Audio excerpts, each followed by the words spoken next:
बहुत पुराने जमाने में जब गांव में बिजली नहीं होती थी, रात को चांदनी और मिट्टी के दिए जलते थे। सुबह मुर्गे की बांग से सब जाग जाते थे। उत्तर प्रदेश के मुरादाबाद के पास एक छोटे से हरे भरे गांव में रहता था हकीमुद्दीन। उसका घर बहुत सादा था। मिट्टी गारे की दीवारें थीं, छप्पर की छत थी। आंगन में एक पुराना पीपल का पेड़ था, जिसके नीचे वो रोज शाम को हुक्का गुड़गुड़ाता बैठता था। उसके पास गांव की सबसे कीमती चीज थी, एक चमचमता काला घोड़ा था।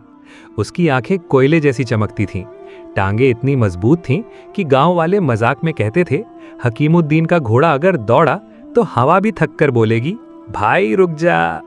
हकीमुद्दीन के 4 बेटे थे, सब उसकी आंखों का तारा थे, लेकिन हकीकत में बेवकूफी के 4 अलग अलग मॉडल थे। बड़ा अकबर अली लंबा चौड़ा था, मूछें ताव दी हुई थीं, हमेशा सबसे पहले कहता था, मैं प्लान बनाता हूं, लेकिन प्लान हमेशा उल्टा पड़ता था।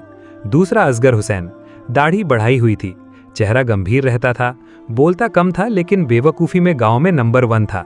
तीसरा मुन्ना मियाँ, हमेशा हंसता खिलखिलाता रहता था, मुंह में पान था, जेब में सुपारी थी, दिमाग में 24 घंटे कुछ न कुछ अजीबोगरीब ख्याल घूमते रहते थे।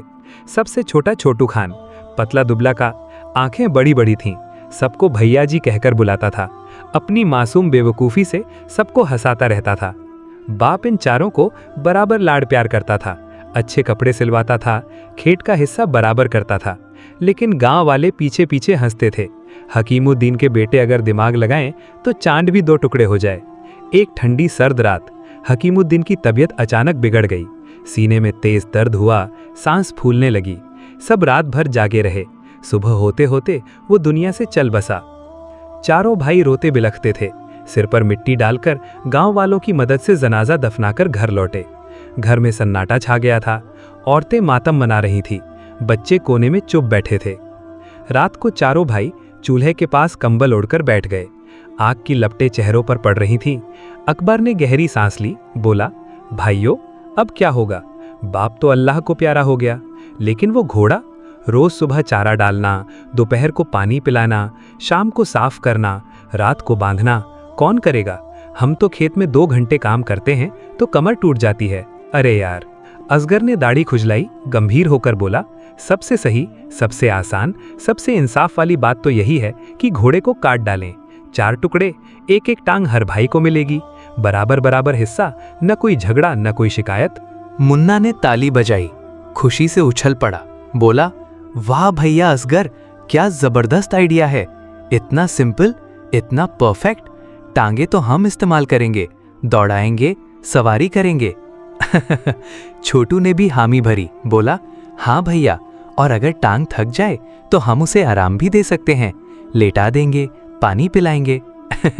पर अगले ही पल मुन्ना का चेहरा लटक गया, सिर खुजलाया, बोला, लेकिन भाइयों, सिर, धड़, पूंछ, कमर, गर्दन, कान, आंखें, ये सब कैसे बांटेंगे?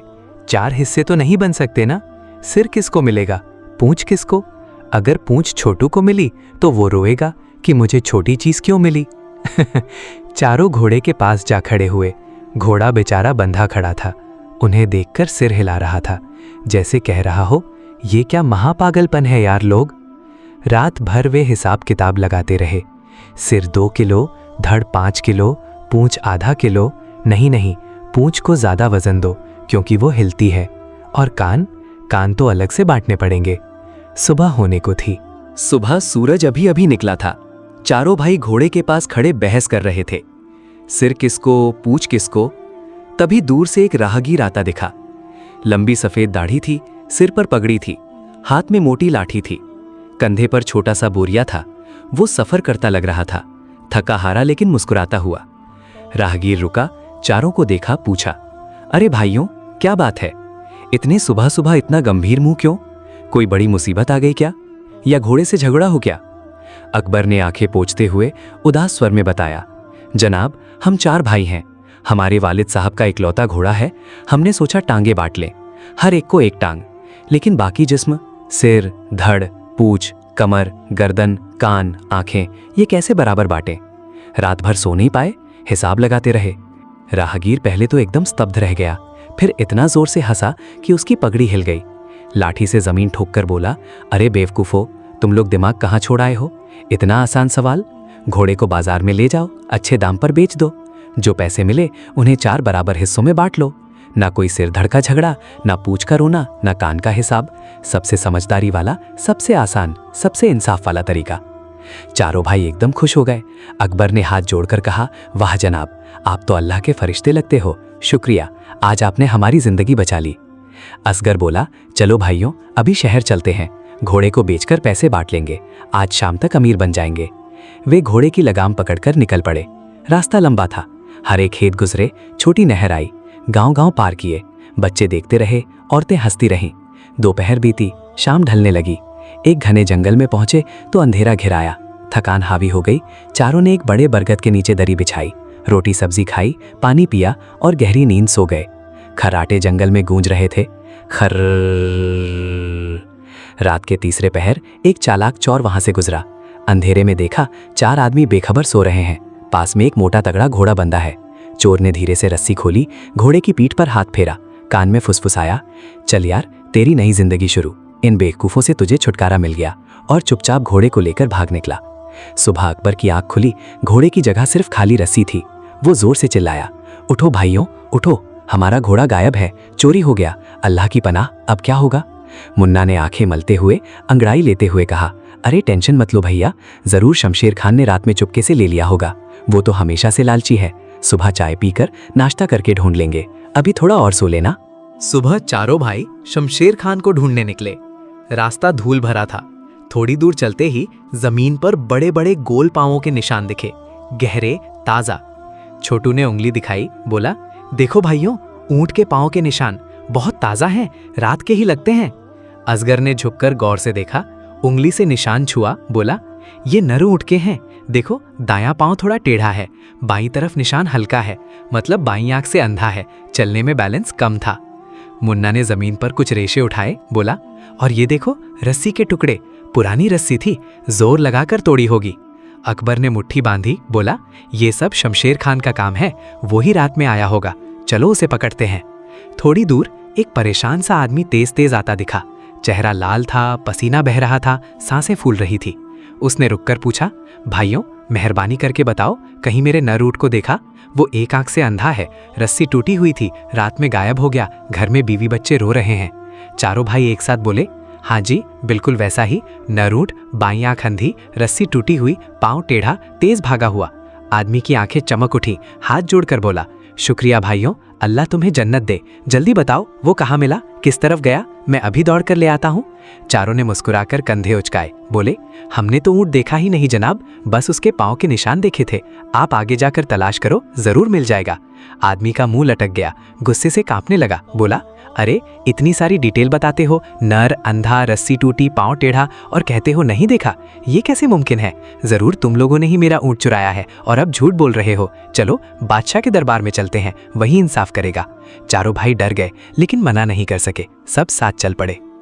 रास्ते में अब औरत के पायल के महीन निशान दिखे, छोटे छोटे कदम, थोड़े लड़खड़ाए हुए। अकबर बोला, ये औरत के पैर हैं, देखो कदम कितने छोटे और गहरे हैं, मतलब घर से बहुत गुस्से में निकली है। असगर ने और गौर किया, बोला, निशान थोड़े मुड़े हुए हैं, पेट भारी लगता है, बच्चा होने वाला है, चलने में तकलीफ हो रही होगी। मुन्ना ने मिट्टी छुई, बोला, और मिट्टी अभी गीली है, रात के अंधेरे में भागी होगी, कोई डर था शायद। तभी एक आदमी हांफता कांपता आया, आंखें लाल, बाल बिखरे, आवाज कांप रही थी। बोला, भाइयों, मेरी बीवी कल रात घर से भाग गई, गुस्से में थी, पेट से भी थी, बच्चा होने वाला है, कहीं देखी क्या? चारों एक साथ बोले, हाँ जी, घर से नाराज होकर निकली, पेट से थी, रात के अंधेरे में भागी, कदम लड़खड़ा रहे थे। आदमी खुश हो गया, बोला, वाह, तुम तो कमाल हो भाइयों, बताओ जल्दी, वो कहाँ है, किस तरफ गई? चारों ने फिर वही जवाब दिया, हमने तो उसे देखा ही नहीं, बस पैरों के निशान पड़े थे, आप आगे जाइए, मिल जाएगी। आदमी गुस्से से कांपने लगा, बोला, ये क्या मजाक है? सब कुछ बता रहे हो, गुस्सा, बच्चा, रात को भागना, और कहते हो नहीं देखा। जरूर तुम लोगों ने ही मेरी बीवी को अगवा किया है, चलो बादशाह के पास, अब वही इंसाफ करेगा। अब 3 शिकायतकर्ता और 4 भाई सब बादशाह के महल की तरफ चल पड़े।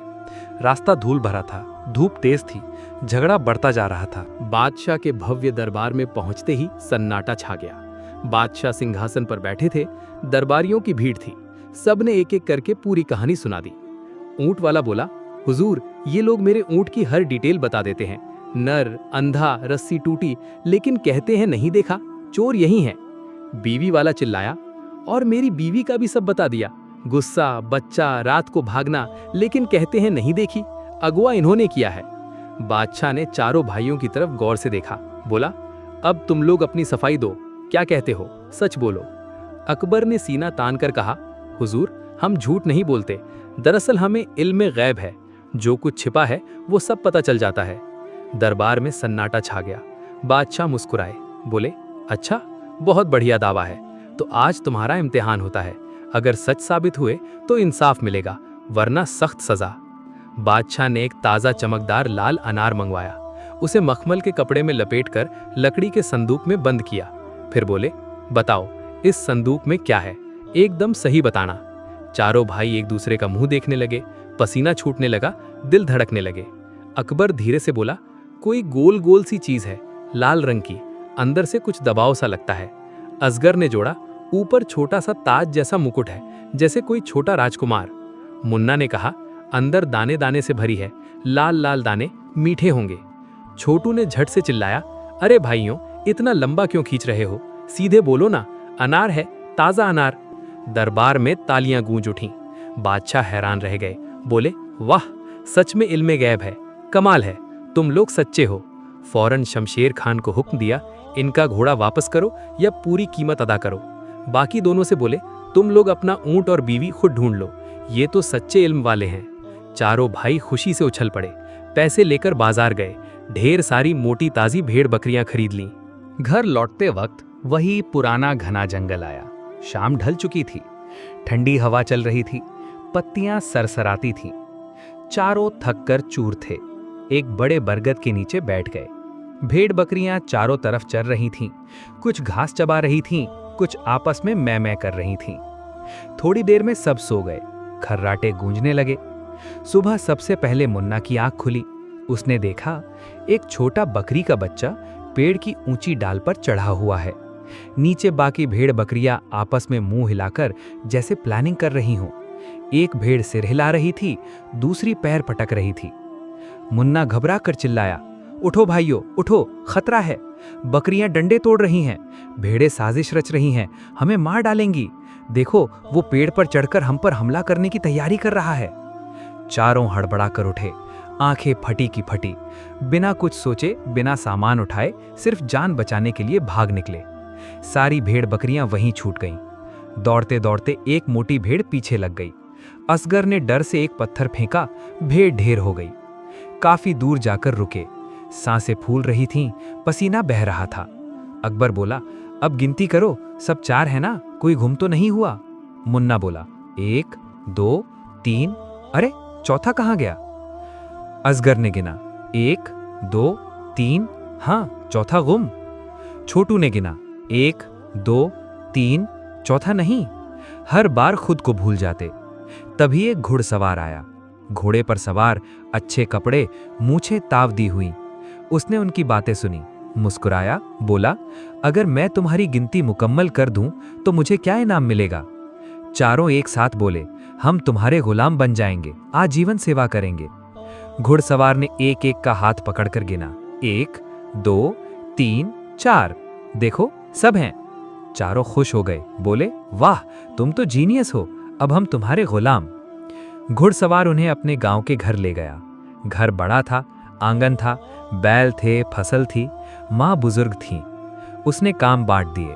अकबर को माँ की खिदमत, मक्खी भी न बैठे। असगर को बैलों का खाना पानी, मुन्ना को फसल काटना और साफ करना, छोटू को भेड़ बकरियों की देखभाल।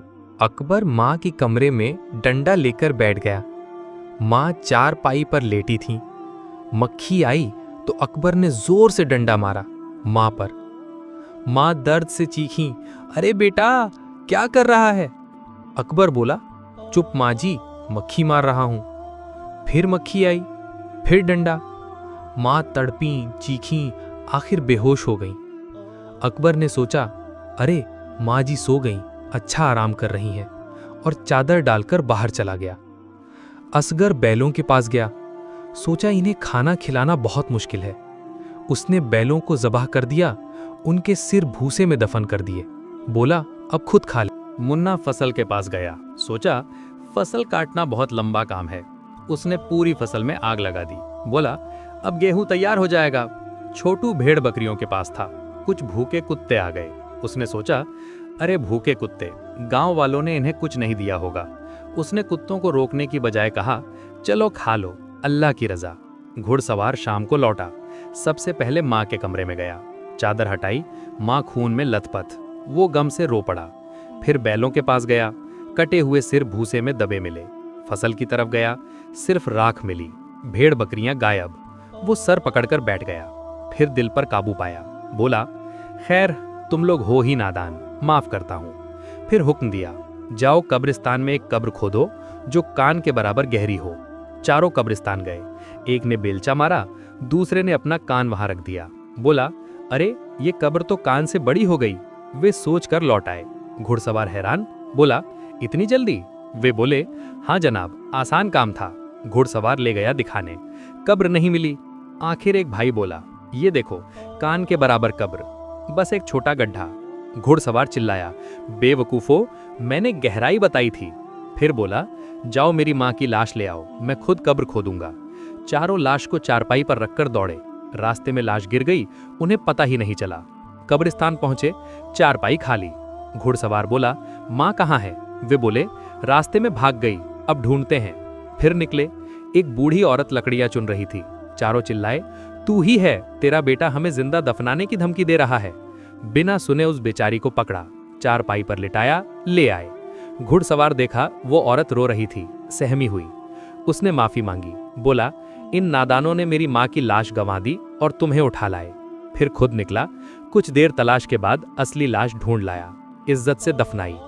आखिर घुड़सवार तंग आ गया, चारों को धक्के मारकर निकाल दिया। बोला जाओ अब आजाद हो। और इस तरह चार बेवकूफ भाई हमेशा के लिए मुफ्त में बदनाम होकर गांव लौट आए। प्यारे दोस्तों, अगर आप हमारी वीडियोस को पसंद करते हैं तो आपका बहुत बहुत शुक्रिया। लेकिन हम आपसे एक छोटी सी दरख्वास्त करना चाहते हैं। आपकी हौसला अफजाई ही हमें मजीद बेहतर वीडियोस बनाने में मदद देगी है। अगर आपको हमारी वीडियो पसंद आती है तो आप वीडियो को लाइक करके हमारे चैनल को सब्सक्राइब कर दीजिए और बेल आइकन को जरूर टच करें और अपने दोस्तों में इस वीडियो को शेयर करें। और आप हमारी वीडियो कौन से गांव से देख रहे हैं हमें कमेंट करके जरूर बताएं।